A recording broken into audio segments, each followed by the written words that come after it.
I'm live.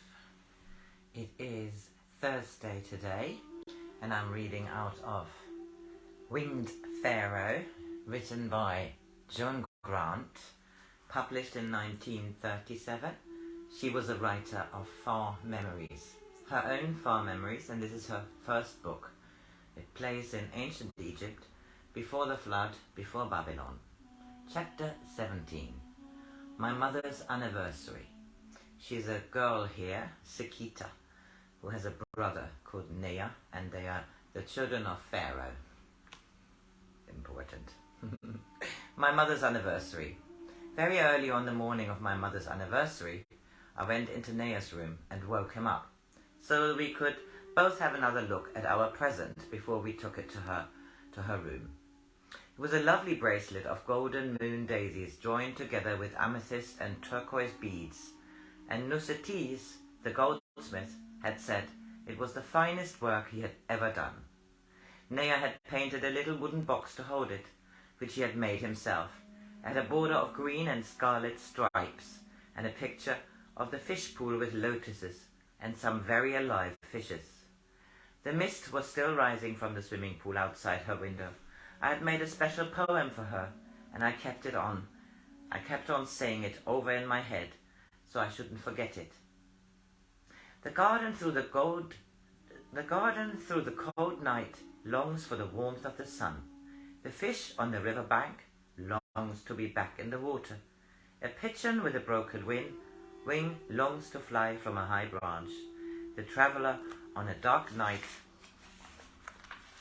longs for the light of the moon, but earth longed 1,000 times more for you to be born on it again. I wished I could have found better words to tell her how much I loved her. Then she called us into her room. After we had kissed her, we gave her our bracelet. She said it was the most beautiful bracelet she had ever seen, and she would wear it always. Then I told her my poem, and she said it was a more lovely poem than any she had heard, even the best one of Thanapt, the song maker. She was so beautiful. Her hair was black and soft. She didn't wear it in plaits when she slept, as most people did. Sometimes she let me comb it for her with an ivory comb. Then father came in and sat on the edge of her bed, and mother told me to say my poem again for him. So I did. And he said he could add another 2 lines to it, for he had been 1,000 times more joyful than earth when she was born. He had been 1,000 times more joyful than earth when she was born, although when he was awake he didn't know it, for when he first saw her, he was almost grown up, being 6 years old, and she was the very young baby of his favourite aunt, and was being carried by her nurse in the sycamore grove of the old palace. Then mother said, we can have the whole day to ourselves until the audience in the evening. What shall we all do? And we all thought, and while we were deciding to go out in father's sailing boat on the lake, I heard Nutty grumbling outside the door, and I let him in. Mother told me I could bring him too if I liked, and Nea said, lions aren't a good idea in boats. And I said, lions are a good idea anywhere. In fact, they're the best idea Ptah ever had. Then mother sent Nea and me to the kitchen to choose whatever food we wanted to take down to the boat.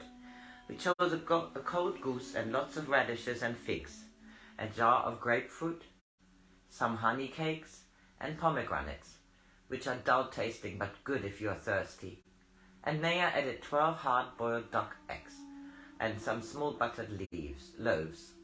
It looked an awful lot, but I said it was a good idea to have plenty of food in boats, in case a storm should rise and blow us to a far distant land. And Nea said, however big the storm, it wouldn't be a very far distant land, because you can sail right across the lake in 2 hours with a fair wind. I told him to stop being grand and trying to make exciting things ordinary. It was lovely on the lake. The wind was just right for sailing. We saw a hippopotamus in the distance.